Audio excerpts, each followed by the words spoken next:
19वां सर्ग। जीव का रहस्य उसका तत्व समष्टि व्यष्टि शरीरों की कल्पना तथा स्थान एवं कारणों की भिन्नता से भोग भेद, इस सब का वर्णन श्री रामचंद्र जी ने कहा है। मुने, जीव का जो स्वरूप है यानी शास्त्रीय व्यवहार में उपयोगी तथा जैसा पारमार्थिक उसका रूप है, उसकी स्थूल देह की जैसी कल्पना होती है, जिस रीति से उसकी परमात्मक रूपता है तथा जो उसका स्थान हो, वह सब हमसे कहिए। मोक्ष शास्त्र में जो समष्टि जीव प्रसिद्ध है, उसका परिशोधन हो जाने पर वह ब्रह्म के साथ अभिन्न बन जाने में योग्य हो जाता है, ये पहले बताते हैं।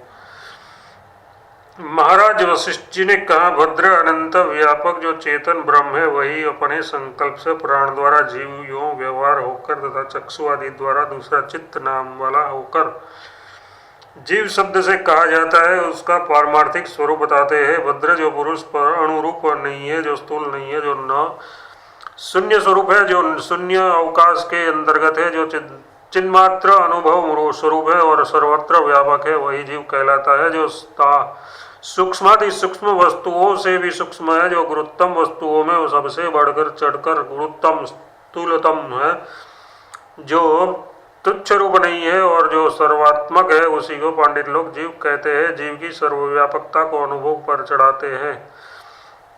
जिस वस्तु का जो असाधारण स्वरूप है, उस वस्तु में उस स्वरूप से स्थित उसी जीव को ही आप जानिए। इसलिए उस पदार्थ के रूप में जीव ही भासमान होता है, क्योंकि बार बार देखने पर तत्त शब्दों पदार्थों के आकार में ही उसका अनुभव होता है। ये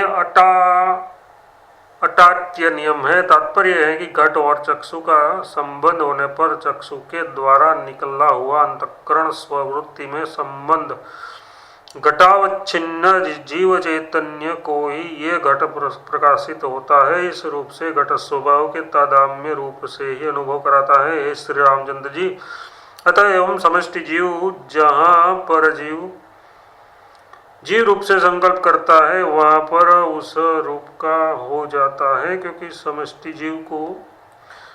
जीव जो संकल्प करता है वह सत्य ही हो जाता है, और व्यष्टि जीव जैसा रहता है वैसा ही संकल्प करता है। ऐसी स्थिति में वह निष्कर्ष निकलता है कि जो चित्र विचित्र समस्त वस्तुओं का समष्टि जीव को भास होता है, वह भास रूप सर्ग पवन के स्पंदन की नाय समष्टि जीव का स्वानुभव सिद्ध स्वभाव है, कि न कि बालक की यक्ष भ्रांति के सदस्य उपदेशाभ्यास से उत्पन्न है, ये कहते हैं। जैसे पवन की चंचल क्रिया स्वभाव सिद्ध है, वैसे ही समष्टि जीव का चित्र विचित्र वस्तुओं का अनुभवात्मक सर्ग मतलब संसार स्वभाव ही है। ये अपने अनुभव से निर्णय कर लेना चाहिए। बालक की क्षय भ्रांति के सदस्य इसका इस उपदेश से साधन करना नहीं चाहिए। इसलिए मुक्ति सुसुप्ति और महाप्रलय काल में बाह्य अभ्यंतर सभी पदार्थ चेतन में जीव भाव के रहते हैं, शांत हो जाते हैं, ये कहते हैं। जैसे संचलन क्रिया के न होने से अपना अस्तित्व रहते भी वायु असदृश बन जाता है, वैसे ही चित्र विचित्र पदार्थों का प्रकाश न होने से मुक्ति आदि अवस्थाओं में अपना अस्तित्व रहते भी जीव ब्रह्मरूप बन जाता है। अब जीव किस किस तरह के आकारों को ग्रहण करता है, इसको बतलाने के लिए सबसे पहले अनेक प्रकार की शक्तियों से संपन्न होकर उत्पन्न हुए तथा समस्त कामनाओं के मूल स्तंभ स्वरूप समष्टि अहंकार के अध्यास का दिग्दर्शन कराते हैं।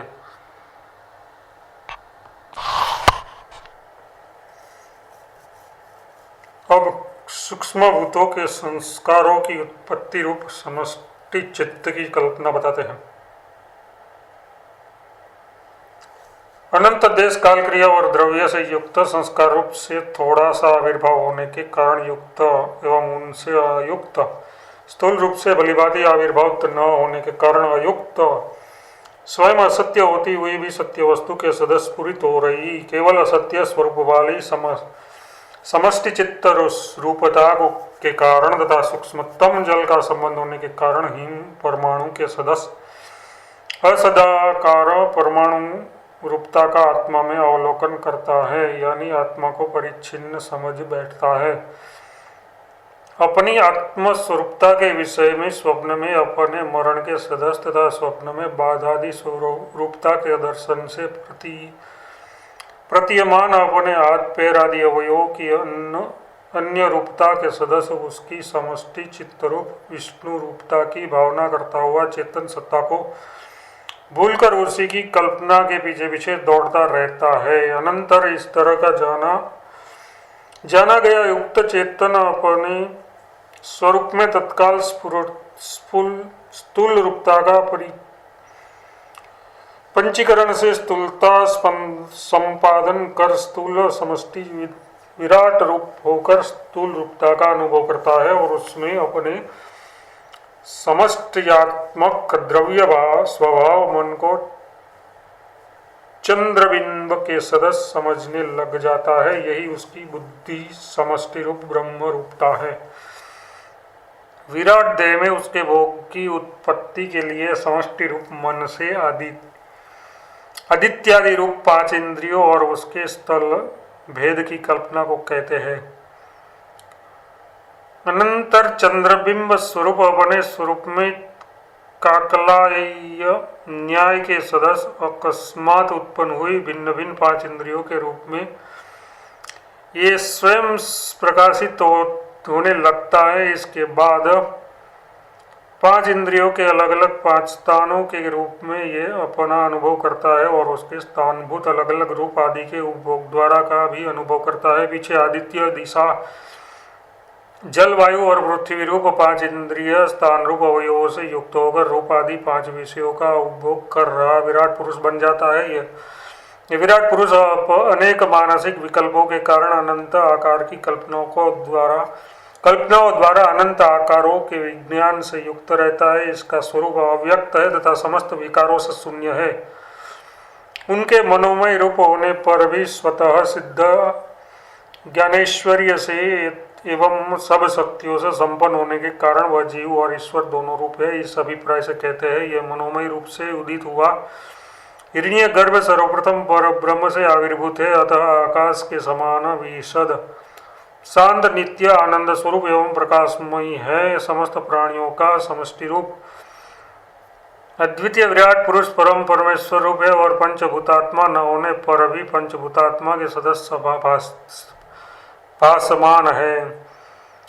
ईश्वर रूप होने से वह अपने आविर्भाव और तिरोभाव में बिल्कुल स्वतंत्र है। कहते हैं सर्वशक्ति संपन्न होने से वह शीघ्र ही स्वयं आविर्भूत होता है, स्वयं विलीन हो जाता है, स्वयं विस्तार को प्राप्त होता है और तथा स्वयं ही संकोच को भी प्राप्त हो जाता है। अपने संकल्प से कल्पित अनेक कल्पों में तथा क्षण भर में वह अपनी इच्छा के अनुसार स्वयं उदित होता है तथा पुनः पुनः उदित होकर वह फिर शांत भी हो जाता है। केवल मनोमात्र स्वरूपात्मक वह जीव ही सबके उपादान भूत ईश्वरूप प्रकृति का शरीर है और यही व्यष्टि रूप से सब जीवों का सूक्ष्म शरीर भी कहा गया है। वह यही अव्यक्त अनंत आकाशात्मा परमेश्वर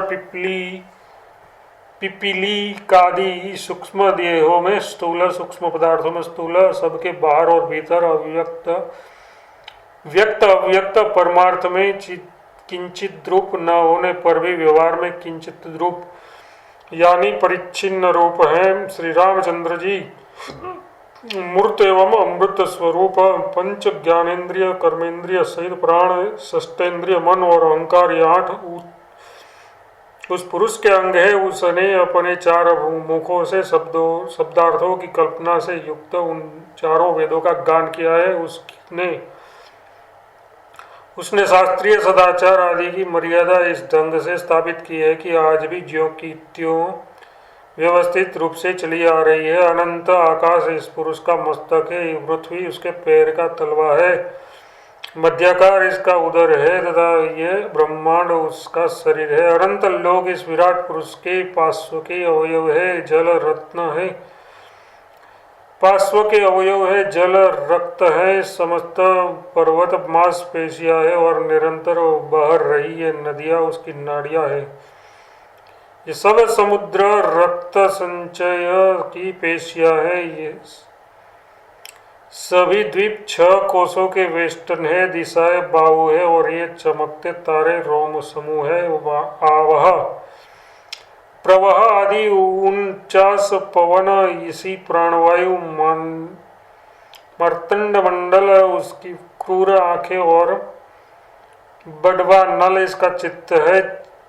इंद्र चंद्रमंडल ही इस विराट पुरुष का जीव, श्लेष्णा वीर्य बल चर्बी और मन संकल्पात्मक मन है तथा ब्रह्म ही सार रूप आत्मा है। बीजादि भाव भी मन का ही होता है। यह कहते हैं चंद्र रूपी मन ही शरीर रूपी वृक्ष का मूल, कर्म रूपी वृक्ष का बीज तथा संपूर्ण भाव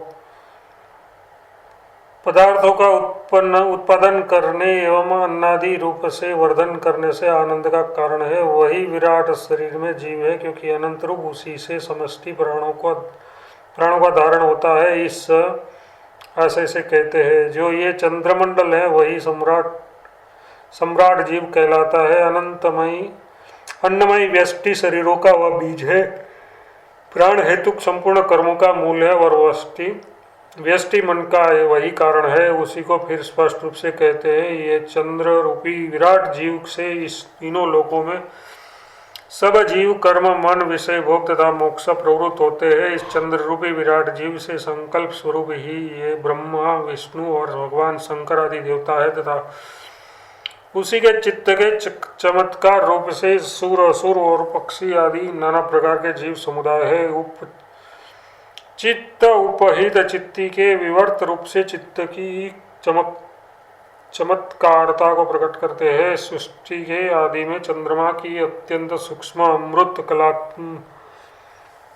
कलात्मकता को साक्षी रूप से जान रहा विराट प्रजापति जब देवतादि के शरीराकार का संकल्प करता है वह तब शीघ्र व चतुर्मुखादि शरीर भाव में ही स्वयं सिद्ध ही की नाई स्थित हो जाती है।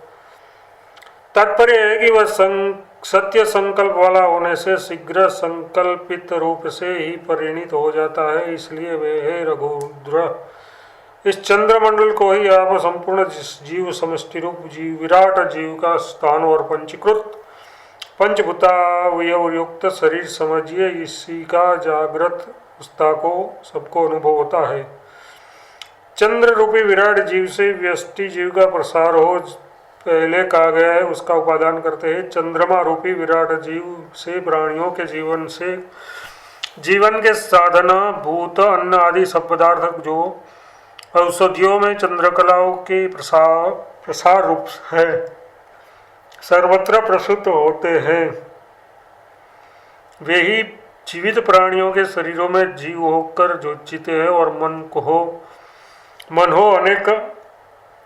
मन हो करके अनेक जन्मों के कारणभूत कर्म किया करते हैं। श्री रामचंद्र जी इस तरह नानाविध आचारों से युक्त असंख्य विराट के शरीर तथा असंख्य महाकल्प बीत चुके हैं, आगे चलकर होंगे और इस समय है भी। हे श्री रामचंद्र जी ब्रह्म से अभिन्न अतः एवं अवधि शून्य एवं महान व्यष्टि और समष्टि के देह संबंध से युक्त इस अनुभव रूप अधिष्ठान सत्ता से ही तद्रिवतो विराट पुरुष इस वर्णित रीति से सब देश और सब कालों में परम विराट पुरुष इस मायाकृत ब्रह्म में अवस्थित रहता है। 19वां स्वर्ग समाप्त।